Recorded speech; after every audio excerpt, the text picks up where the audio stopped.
Imagine for a minute that you go to bed one night as a normal guy, nothing special, and you wake up the next morning and you can fly.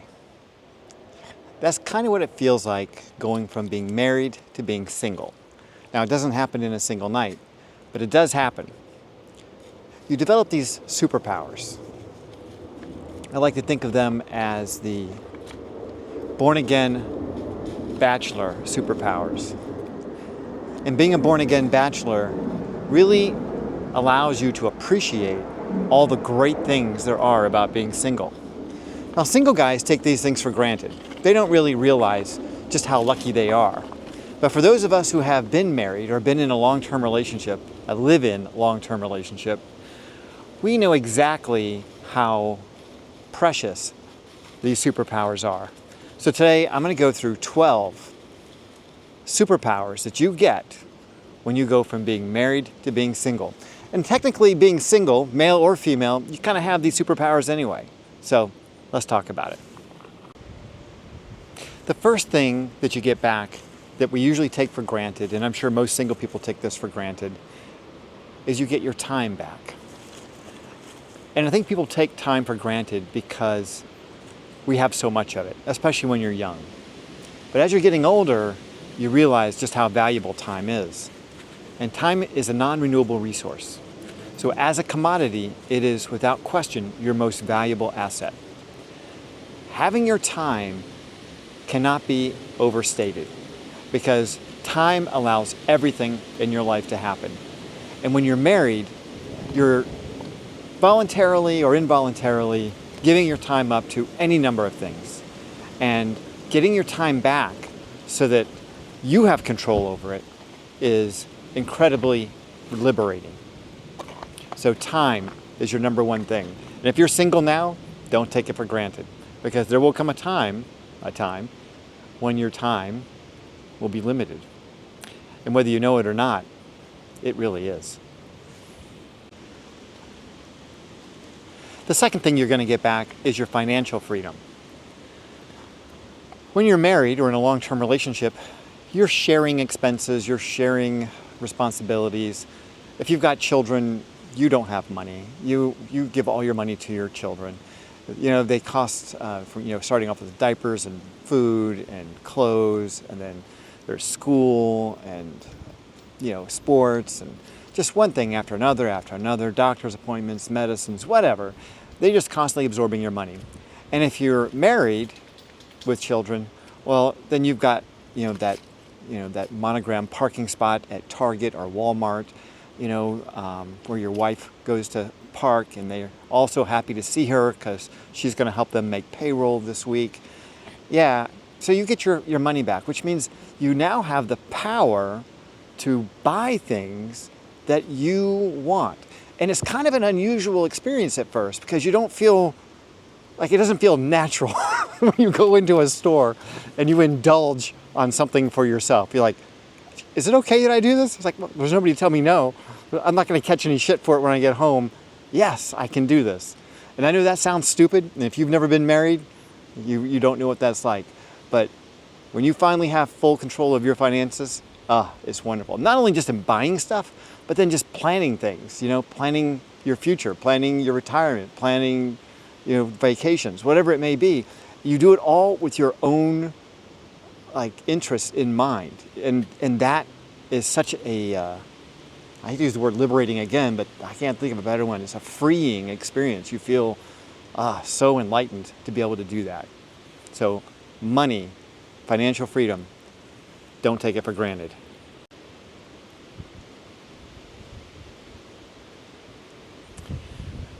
So number 3 kind of goes in line with the money, but you got freedom to focus on your personal goals.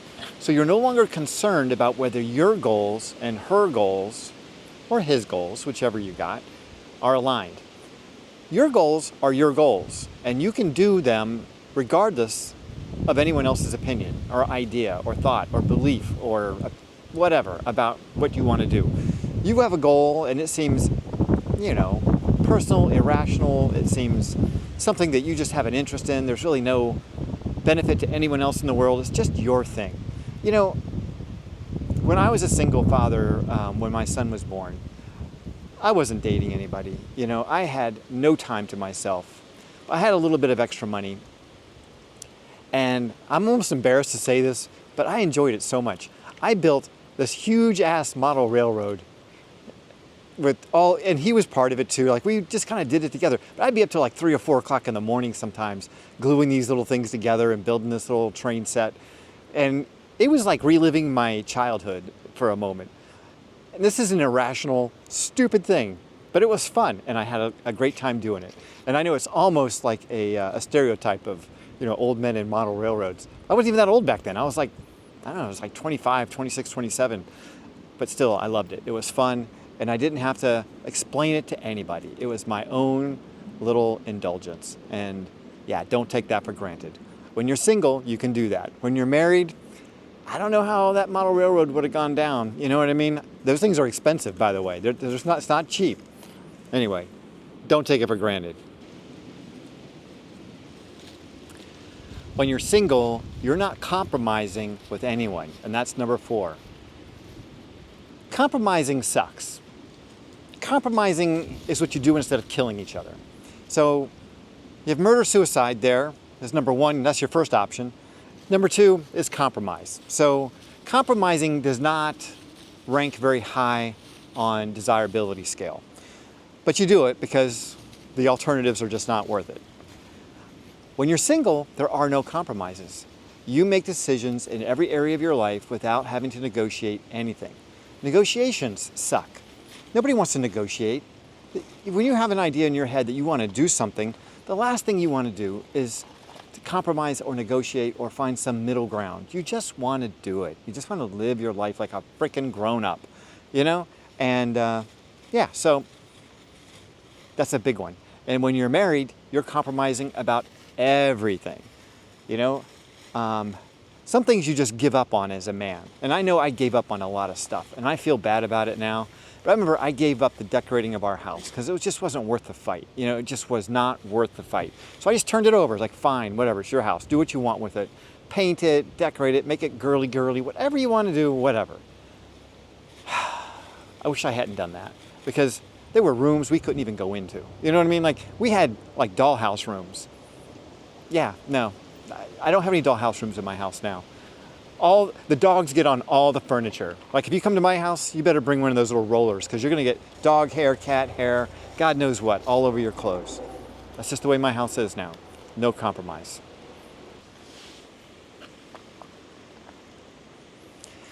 This is a big one. Emotional independence.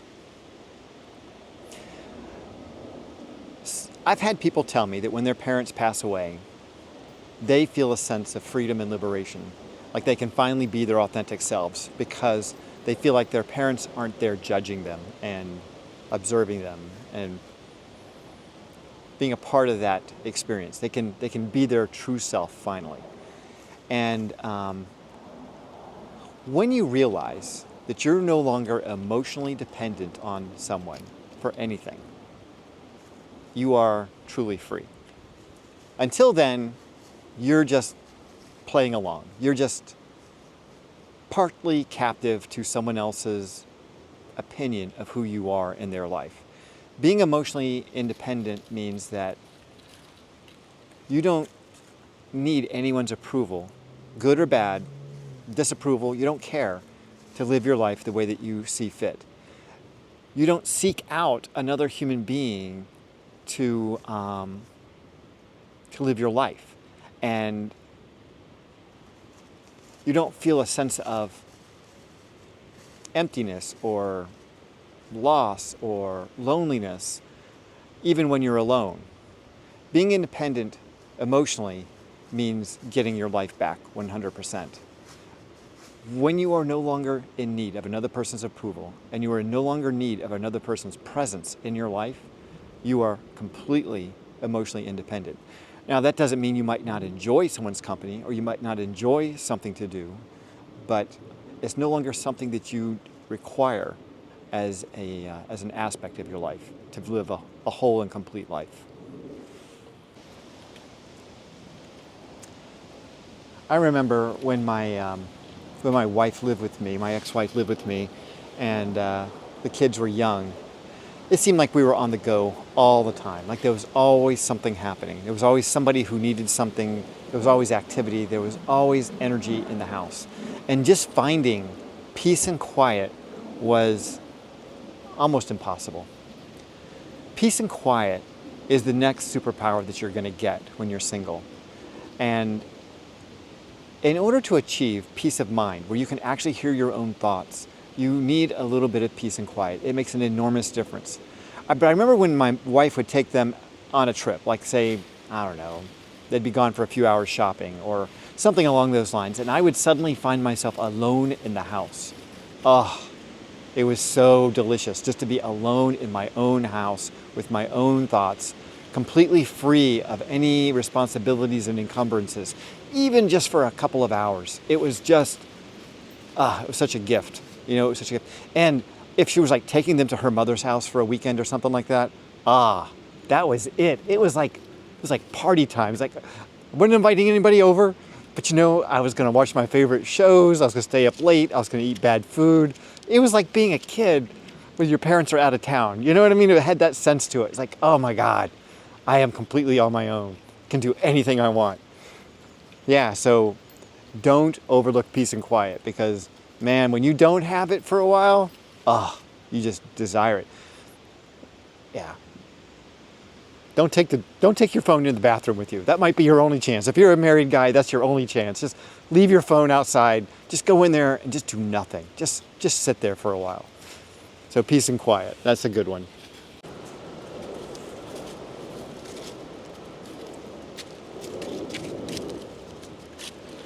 So this one's number 7, and it's optional, but it's a good one. It really is. Dating, or freedom to explore new relationships.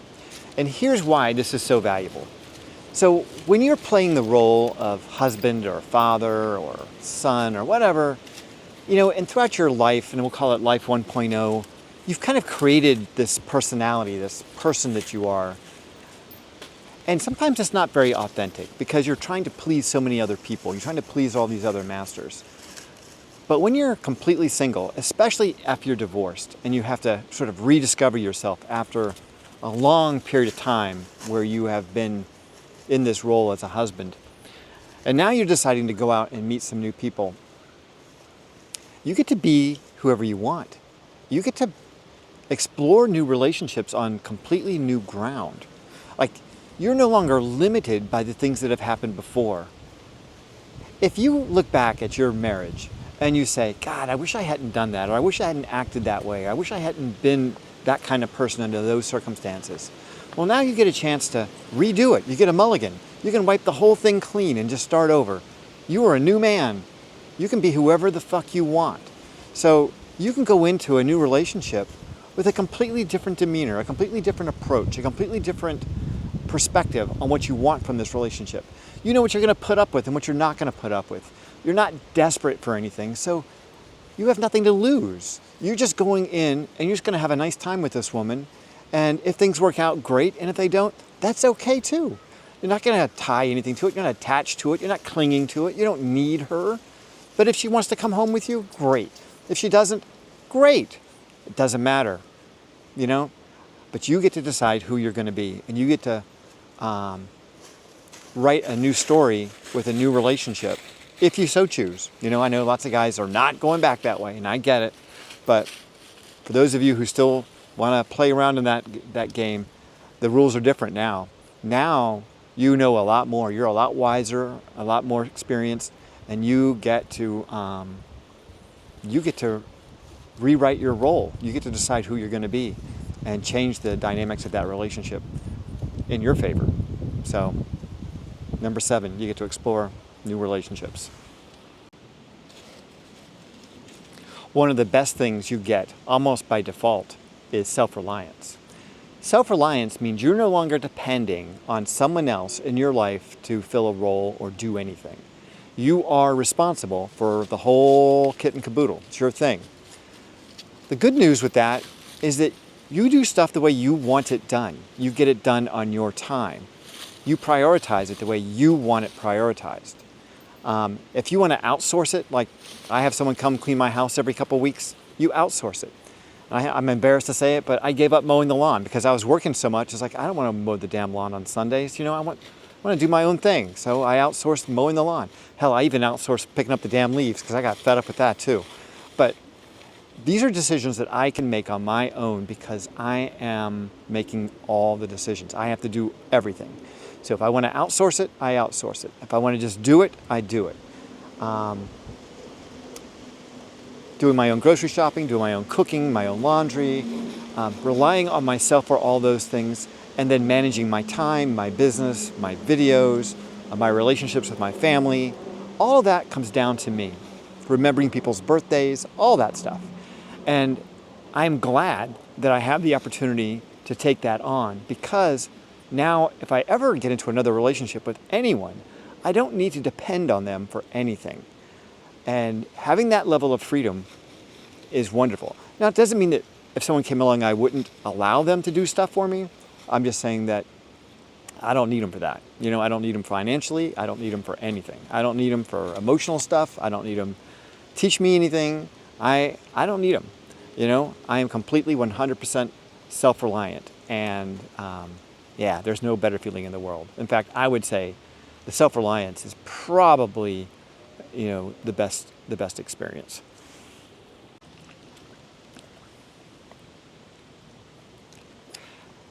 Having control over your lifestyle. That's another big one. And that can mean anything from what you eat to exercise to having animals, not having animals, staying up late, not staying up late, waking up early, whatever. Whatever it is, you have your own lifestyle. You create your own rhythm for your life. And you decide the things that you're going to include in it because you enjoy those things and which things you're going to exclude. You're no longer going back to the compromise thing, having to compromise and include stuff that you don't necessarily enjoy, I remember trying to, get into shape and trying to, get lean. And it would be a Friday and I'd be on my way home from work. And my wife would not have made anything for dinner. And she's, well, let's just order pizza. It's like, really? We're going to order fucking pizza. Like we all just need that cheese and whatever loaded on. And I'm trying to get I'm trying to pop my 6-pack here. And that pizza is a pain in my ass. I love pizza, don't get me wrong, but there's a time and place for everything. And it's just sort of like a lack of respect. You know what I mean? It's like, come on, you know where I'm at, physiologically, what I'm trying to achieve. And yeah, pizza just doesn't fit into that. But be that as it may, having control of the rhythm of your life, your lifestyle, is incredibly valuable. And don't overlook it. And if you're a single guy and you take that for granted, you'll regret that because it's something that gives your life texture. It gives you a feeling for your life being your life. And you don't want to give that up easily. Number 10, you now have the opportunity to have much more meaningful friendships and relationships in your life. And as a single person, that comes easily. It's like when you're a teenager and you're in your 20s, you got your old friends from school or whatever, hanging out. And when you get married and you have kids, I don't know what your lives are like, but mine, after about 10 years of marriage, I lost track of just about every friend I had. And I regret that because those relationships were a part of me and I allowed them to slip away. And now that I'm single again, I'm reestablishing friendships, not just with my old friends, but with new friends. And having the freedom to have these deep, meaningful relationships with people, regardless of their gender or anything about them. I don't have to worry about anyone else telling me that relationship is good, bad, or otherwise, or that person's habits aren't what they approve of. My friends had some bad habits. I have to agree. I had one friend who was probably an alcoholic. Doesn't everybody? He was a great guy, though. He was a great guy. Had another friend who was a Mormon. He was a little weird, too, but still a great guy. A lot of good things about him. I had friends who smoked a lot of pot. They never grew up. Whatever. I still enjoyed their company, and they still remind me of who I have been over the course of my life. And those friendships kind of mark a lot of the milestones that I went through life, and some of the memories that we had and we shared were extremely valuable. And to give them up because of a relationship, because of a marriage, was a huge mistake. And so now having the opportunity to create new friendships and reestablish some of those old friendships has been wonderful. I mean, it has been priceless. So yeah, that is definitely a superpower.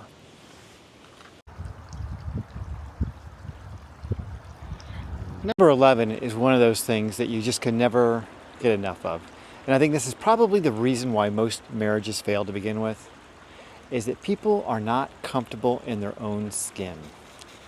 And when you peel away all of the roles that you take on in a marriage, and you lose everything that you think has value to you, all those things that you're attached to, and you find yourself just alone, just on your own, with your wits and the people that you care about, and two dumb dogs, you start to get really comfortable with who you are. And being comfortable in your own skin is probably the one thing that most people lack today. And I mean that you don't care about other people's good or bad opinion of you or your behaviors. When you get to that point where you truly are living your life completely authentically because it is the direction that you want to go, it's the direction that you truly know is for you, and you are behaving in the ways that are completely natural and at ease for you, you are comfortable in your own skin. And for you guys that are looking for, a new partner, there is nothing more attractive than a man who's comfortable in his own skin, except maybe a rich man who's comfortable in his own skin. But that's really the difference maker right there. And once you can get to that place, then you really can experience life more completely, more wholly, because you're not worried about what anyone else thinks at all, no matter who or what. You're completely your own man. And then finally, number 12, you get superpower of vision. Supervision. Not that you're being supervised, no, you get supervision. That means that you see life completely differently. Everything about life looks differently to you. Your priorities different. The things that you care about are different. The things that are important to you and are prioritized in your life change significantly when you go from being married to being single. And this may have just come with age too. So it may just be something that you get as you get older because you have experience. But I think it does come more easily when you're single, because you are able to see those things that have value much more clearly. And those things are not the same as they would have been 10 or 15 years ago. So being able to see the world from the perspective of someone who has a new set of values and who understands the value of their life and the time that they have left and the time that they have with their family and just the experiences that are available to them, the appreciation pays off in ways that you would never imagine. Because now the things that other people value are not the same things that you value. And your values are completely your own, and they fulfill your life. And what else could you ask for?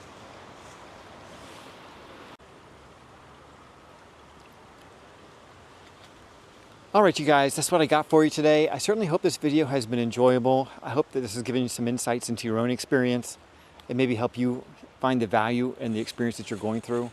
I know this divorce stuff sucks, but I'm telling you, there's a reason for it, and there's probably something good in it for you. I guarantee it. I am a completely different person than I was a decade ago. And I like the person that I have become much better than the person I was 10 years ago. And I hope that you can say that yourself one day. I hope that you can look back on this whole experience of becoming single and realize that it's not the end of something, it's the beginning of something. All right, man, I'll see you next time. Please remember, stay healthy, and if you can, stay single. Oh, remember to like and subscribe, then stay healthy, and then stay single. See you next time.